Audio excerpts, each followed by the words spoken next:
কিন্তু আয়ের উৎস কি বা এই রাজনীতির যে নয়া স্বরূপ নিয়ে আলোচনা হচ্ছে সেখানে তাদের আসলে ইনকাম সোর্স। আমি মেঘের কাছে এরপরে সেকেন্ড যেটা বলেছেন ইনকাম সোর্স নিয়ে বলেছেন, তো সবার তো আলাদা নিয়ম আছে, বাট আমাদের গঠনতন্ত্রে স্পষ্ট বলা আছে যে আমাদের কর্মী এবং যারা জনশক্তি রয়েছে তাদেরই দান, যেমন আমাকে ব্যক্তিগতভাবে আমাদের সংগঠনে দান করতে হয়।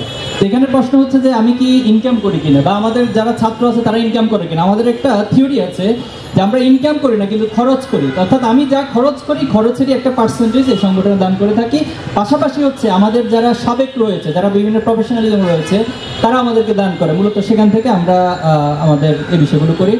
আর ছাত্র কল্যাণ ফান্ড নামে আমাদের একটা ফান্ড আছে। একজন দর্শক প্রশ্ন করেছেন যে কিভাবে করে এই দানগুলো করতেছে। আমরা এই ছাত্র কল্যাণ ফান্ড আলাদা মেনটেন করি এবং সেখান থেকে মূলত সেখানে সহযোগিতা করা হয়। ইভেন আমাদের অনেক জনশক্তি দায়িত্বশীল আছে, নিজের টিউশনই করে সেই টিউশনের অর্থ তিনি কোনো না কোনো ছাত্রের উপকারের জন্য দান করে থাকেন। তো পরিচয় হলে থাকছেন, খুবই চমৎকার। তো আশা করছি সবাই রাজনৈতিক পরিচয় হলে থাকবে, এটা নিয়ে আমাদের কোনো ধরনের সে নাই। বাট যে লেজুর ভিত্তি নিয়ে এখানে বারবার প্রশ্নটা আসছে বা যে কারণে ছাত্র রাজনীতির প্রতি এই ভীতি বা ট্রমা তৈরি হয়েছে, সেখান থেকে আমরা মূলত বের হয়ে আসতে চাচ্ছি। তো এই ক্ষেত্রে আমাদের যেটা আসলে সংকীর্ণ জায়গায় আমরা পৌঁছে যাই, দেখেন শহীদদেরকে নিয়ে আমরা সংকীর্ণতার পরিচয় দিই, যে দুঃখজনক আসলে কিছু হইতে পারে না। একজন শহীদ কি দলের জন্য হয়? এই আন্দোলন কি শুধু দলের ছিল? এই আন্দোলন তো সবার ছিল, এর না মাজলুমদের ছিল, ফ্যাসিবাদের বিরুদ্ধে ছিল। তাহলে কেন আমরা আজকে বারবার একটা দলকে বা হচ্ছে কাউকে শহীদকে নিজের করে নিচ্ছি? তাহলে আপনি দলীয়ভাবে কতজন শহীদ হয়েছে বলেন? 200, 500, তাহলে 2000 শহীদ, বাকি 1500 তারা কোন দলে যাবে? এই প্রশ্নগুলো কেন আমরা আজকে করছি না? সবাইকে কেন আমরা অন করতে পারছি না? এই জায়গাটা আমাদের ক্লিয়ার হতে হবে। আজকে মাগুরা জেলার জয়েন্ট সেক্রেটারি ছিল, উনি ওনার ওয়াইফ অন্তঃসত্ত্বা ছিলেন। আমি গত মাসে মাগুরা সফর করেছি, ওনার সাথে দেখা করে এসেছি, পরিবারের সাথে লম্বা সময় কাটিয়ে এসেছি। আজকে ভূমিষ্ঠ হয়েছে সেই সন্তান, আলহামদুলিল্লাহ।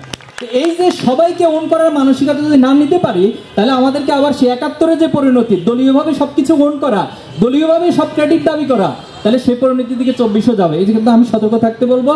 আর একটা বিষয় হচ্ছে যে লেজুর ভিত্তি আসলে কারা করে। আমি এখানে আজকে উপস্থিত সবার কাছে চ্যালেঞ্জটা ছুড়ে দিতে চাই, এটা নিয়ে একটা কম্পারেটিভ স্টাডি হোক, এটা নিয়ে একটা একাডেমিক স্টাডি হোক।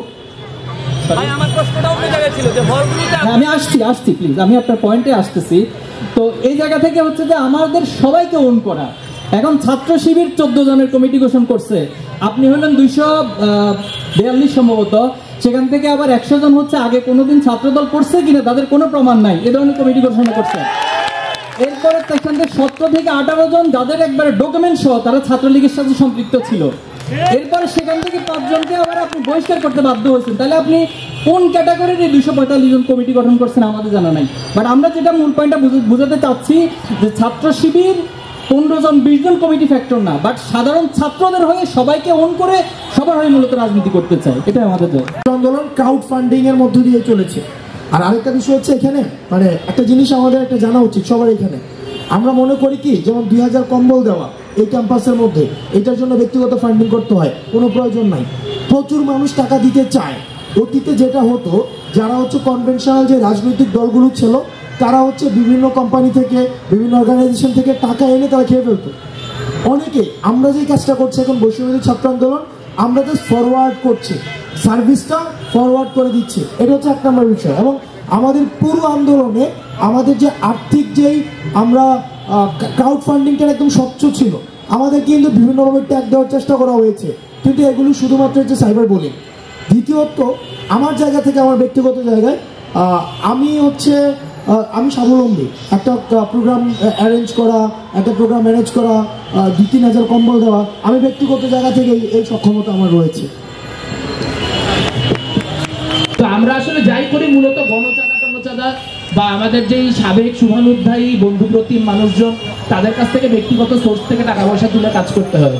মানে কোনো একটা 20,000 টাকার প্রোগ্রাম নামাইতে হলেও আসলে আমার আগের 5-7 দিন মোবাইল ফোনে খরচ হয় 300-400 টাকা, কারণ যে টাকা দেয় সাধারণ মিডল ক্লাস লোকজন হয়তো 1000 টাকা 1500 টাকা দেয়।